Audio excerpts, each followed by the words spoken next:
Hello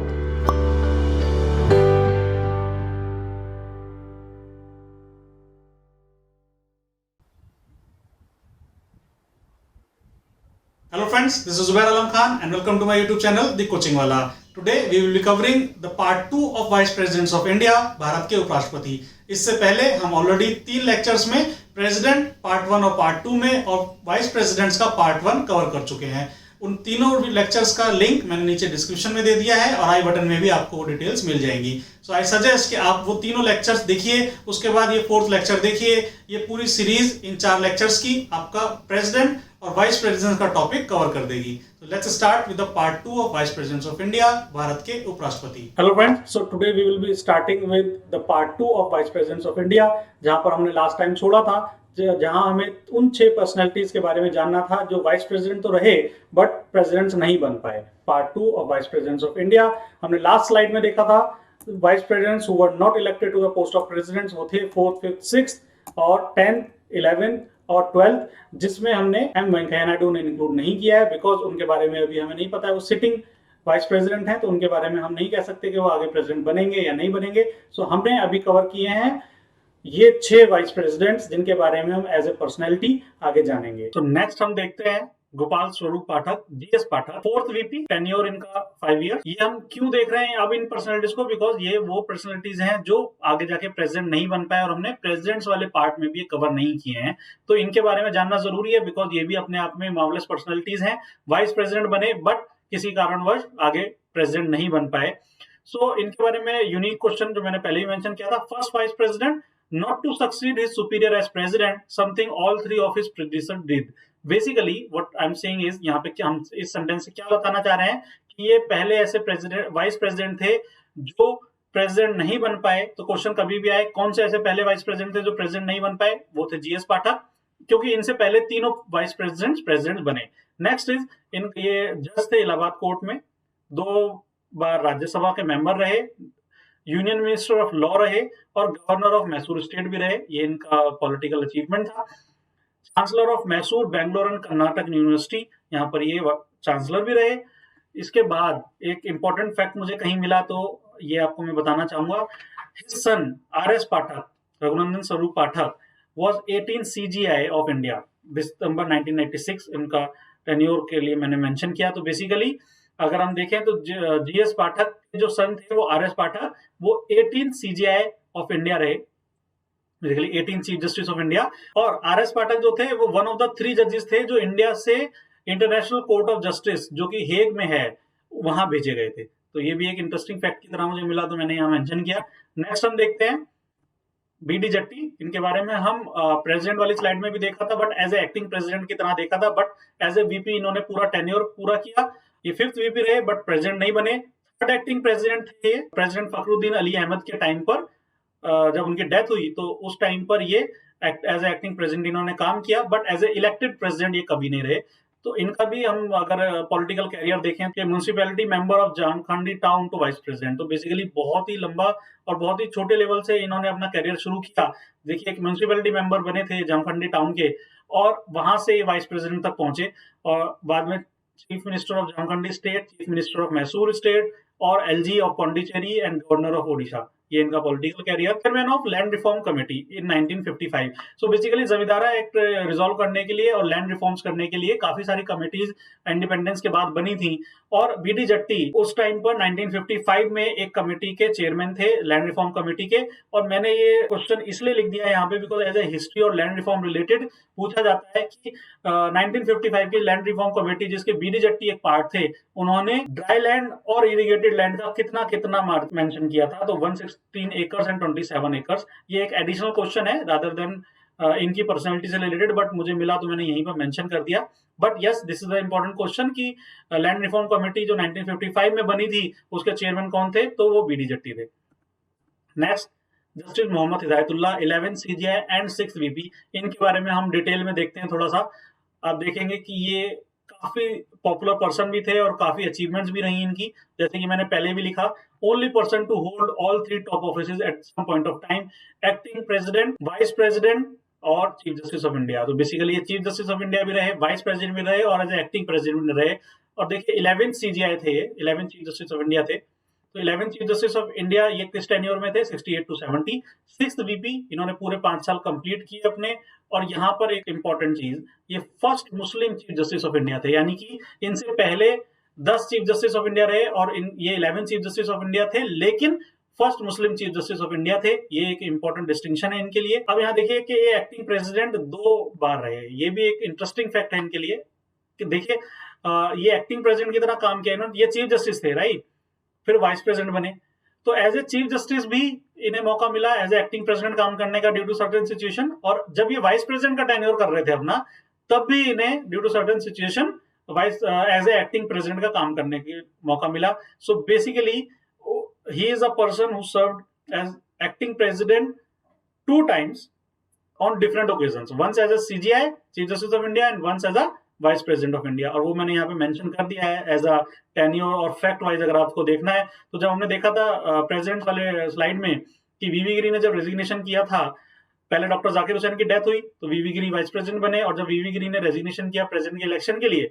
तो chief justice of India, जो कि सीक्वेंस में हमने देखा था कॉन्स्टिट्यूशन में मेंशन्ड है, तो चीफ जस्टिस ऑफ इंडिया जो उस टाइम पे थे वो थे जस्टिस मोहम्मद हिदायतुल्लाह। उन्होंने एज ए एक्टिंग प्रेसिडेंट काम किया till next election of president.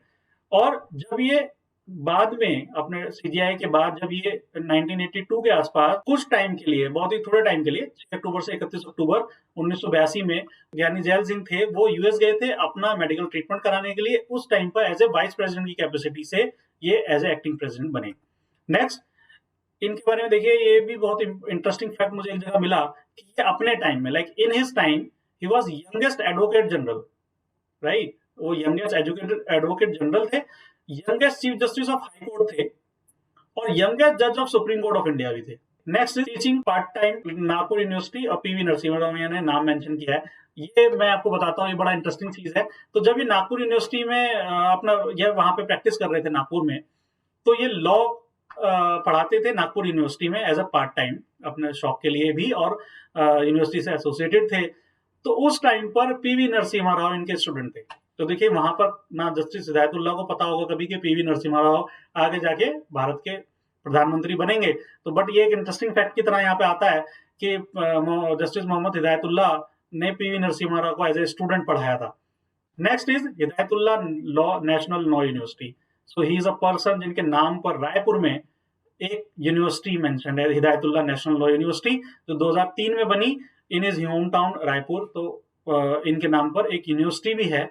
और एज ए पॉपुलरिटी में मैंने आपको जैसे पहले मेंशन किया था कि जब इनका टेन्योर खत्म हुआ तो पीवी नरसिम्हा राव और उस टाइम की प्राइम मिनिस्टर इंदिरा गांधी और अपोजिशन के भी काफी लीडर्स सब इन्हें रेलवे स्टेशन तक सब विदाई देने आए थे। तो he was a quite of famous personality. Next हम देखते हैं कृष्ण कांत। ये 10th वीपी थे। अगेन हम यहाँ क्यों मेंशन कर रहे हैं, मैं बार बार इसलिए रिपीट कर रहा हूँ ताकि आपको एक सीक्वेंस में ये चीज ध्यान रहे कि हम एग्जैक्टली किस सीक्वेंस में ये फॉलो कर रहे हैं, ताकि आपको अपने आप ही ये चीजें याद हो जाएं। तो कृष्ण कांत जी को हमने यहाँ पे क्यों मेंशन किया है, again the same reason, because ये प्रेसिडेंट नहीं बने थे और हमने प्रेसिडेंट की स्लाइड में इन्हें कवर नहीं किया था। तो 10th वीपी रहे, इन्होंने टेन्योर पूरा किया, बट ये प्रेसिडेंट इलेक्ट नहीं हुए।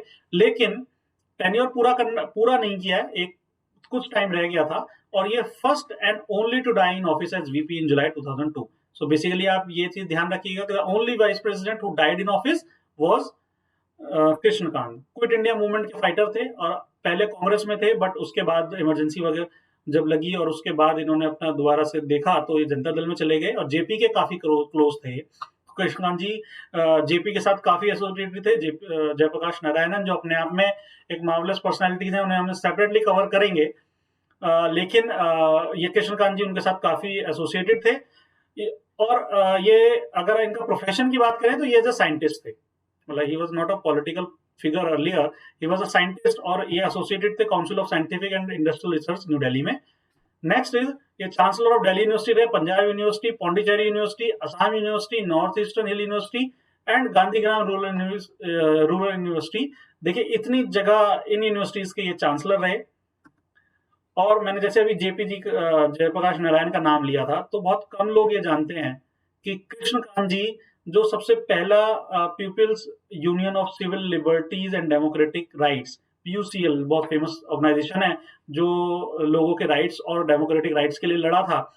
तो उसके ये सेक्रेटरी जनरल थे, जो कि जेपी ने फाउंड किया था 1976 में। सो ये पीयूसीएल के बारे में है बेसिकली। तो मैंने जैसे बताया था कि ये जयप्रकाश नारायण के काफी क्लोज थे। तो जयप्रकाश नारायण ने जो प्रेसिडेंट थे 1976 में, उन्होंने पीयूसीएल फाउंड की और उस टाइम पे ये फाउंडिंग सेक्रेटरी जनरल थे पीयूसीएल के। Next is governor of Andhra Pradesh and Tamil Nadu भी रहे। नेक्स्ट हम देखते हैं भैरव सिंह शेखावत। ये भी राजस्थान के बहुत ही फेमस पर्सनैलिटी हैं और 11th VP as a tenure मैंने इनका मेंशन किया। पॉपुलरली नोन एज, जैसे मैंने बताया राजस्थान में बहुत पॉपुलर है, पॉपुलरली नोन एज राजस्थान का एक ही सिंह एंड बाबूसा।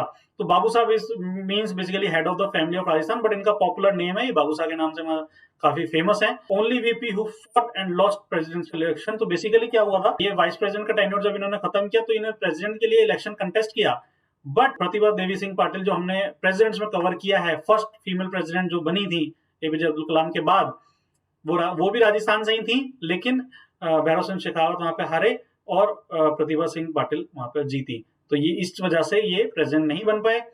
ये 3 बार राजस्थान के मुख्यमंत्री रहे, जैसे मैंने बताया, राज्यसभा के मेंबर थे और मल्टीपल टाइम एमएलए रहे और बहुत ही पॉपुलर बीजेपी कैंडिडेट हैं। नेक्स्ट इज मोहम्मद हामिद अंसारी, जिनके बारे में हम अभी पढ़ चुके थे।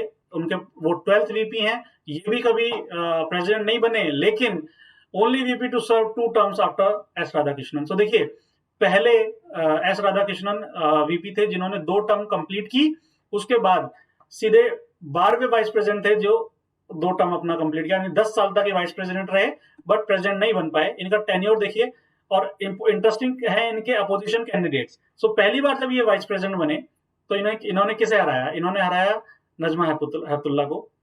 दूसरी बार जब ये वाइस प्रेसिडेंट बने तो इन्होंने हराया जसवंत सिंह को। सो ये एक इंटरेस्टिंग फैक्ट की तरह मुझे मिला, इसलिए मैंने मेंशन किया। Ansari became the first Indian vice president to serve during terms of 3 presidents. So basically अगर आप इनका टेन्योर डेट वाइज देखें तो इनके टेन्योर में एक्चुअली 3 प्रेसिडेंट्स का कार्यकाल देखा, क्योंकि 2017 में लेटेस्ट रामनाथ कोविंद जी ने भी थोड़े से टाइम पीरियड के लिए इनके लिए कवर किया इन्होंने। तो 2017 में जब इनका टेन्योर एंड हो रहा था, उस टाइम तक रामनाथ कोविंद जी भी आ गए थे। नेक्स्ट इज, ये मुख्तार अहमद अंसारी के ग्रैंड नेफ्यू हैं। मुख्तार अहमद अंसारी अपने आप में एक काफी पॉपुलर फिगर है, लेकिन क्योंकि वो इंडिपेंडेंस से पहले उनका बहुत योगदान रहा, इस वजह से काफी कम लोग जानते होंगे। बट मोहम्मद हामिद अंसारी एक बहुत ही वेल नोन फैमिली से बिलोंग करते हैं और ये ग्रैंड नेफ्यू हैं Indian National Congress president and freedom fighter Mukhtar Ahmed Ansari. ये मुझे एक बहुत इंटरेस्टिंग फैक्ट की तरह मिला। और ब्यूरोक्रेट की तरह इन्होंने अपना करियर स्टार्ट किया। ये आईएफएस थे, बहुत कंट्रीज में ये एम्बेसडर रहे एज अ ब्यूरोक्रेट करियर। मैंने इनका यहाँ मेंशन किया है। Indian ambassador to Australia, Afghanistan, Iran, Saudi Arabia, permanent representative of India in United Nation, vice chancellor of MU and chairman of national commission of minorities भी रहे ये, और chief protocol officer of government of India भी रहे। पद्मश्री मिला 1984 में। Waste Asia के ये बहुत एक्सपर्ट माने जाते हैं। पैलेस्टीन के लिए खास तौर से ये काफी उसमें एक्सपर्ट रखते हैं अपना। तो ये इनका एज अ ब्यूरोक्रेट कैरियर था। देखिए, हामिद अंसारी से ही मुझे याद आया कि एक और फिगर है जो प्रेसिडेंट बने बट वो ब्यूरोक्रेट थे, वो थे के.आर. नारायणन, जो हमने एज ए प्रेसिडेंट काउंट किया, वो भी आईएफएस थे। के.आर. नारायणन भी और हामिद अंसारी जी भी एज ए ब्यूरोक्रेट आईएफएस, जो कि हामिद अंसारी वाइस प्रेसिडेंट बने और के.आर. नारायणन वाइस प्रेसिडेंट दोनों बने। तो नेक्स्ट हम देखेंगे हमारे करंट वाइस प्रेसिडेंट, जो कि हैं एम वेंकैया नायडू, जो कि 13th वाइस प्रेसिडेंट हैं और इनका टेन्योर 2017 में स्टार्ट हुआ और ये अभी इनकम्बेंट है, ये अभी भी सिटिंग वाइस प्रेसिडेंट हैं। और अगेन मैं दोबारा रिपीट कर रहा हूं ताकि आपको अच्छे से याद हो जाए, कि कंफ्यूज मत कीजिएगा। अगर ये पूछा जाता है कि who is the sitting Rajya Sabha chairman, तो वो वाइस प्रेसिडेंट हैं, एम वेंकैया नायडू हैं। ये एम वेंकैया नायडू। अच्छा, इन्होंने डिफीट किसे किया था? ये इन्होंने डिफीट किया था गोपाल कृष्ण गांधी को, जो कि ग्रैंडसन ऑफ महात्मा गांधी है। सो ये एक इंटरेस्टिंग फैक्ट है। तो वेंकैया नायडू जब वाइस प्रेसिडेंट का इलेक्शन लड़े तो इन्होंने गोपाल कृष्ण गांधी को डिफीट किया, और पॉपुलर बीजेपी पर्सन है और only VP born after independence. ये मुझे एक फन फैक्ट की तरह मिला।